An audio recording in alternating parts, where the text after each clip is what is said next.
Happy Friday, everybody. My name is Steven Stepien, and this is Floor Plan Friday. This week's floor plan is called the Grandview. Let's take a look at that.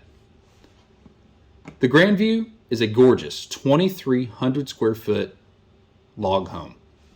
As you pull up to your 2-car log garage, that directs you right into the kitchen and dining room. Great for dropping off groceries. We tried to keep this floor plan as open as possible on the main level. So you have a clear line of sight from the dining room, living room, and kitchen. Great for entertaining. Also, on the main floor, the master bedroom, master bath, and a spacious walk-in closet. Off the master bedroom and the living room, there are a set of 6-foot French doors that go out to a covered porch.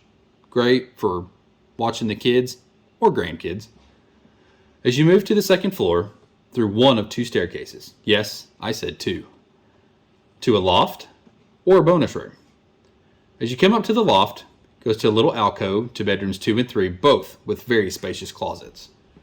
Also in the loft, you will find a full bath and a quite spacious laundry room. As you continue through your loft into your bonus room, 26 feet by 26 feet. Could you imagine the entertainment that you could do in there? This is great for a bonus room. It's great for entertaining, a theater room, whatever your heart desires, really. So if you would like to purchase or want more information about the Grandview or any of our other plans, contact our sales department. And again, happy Friday.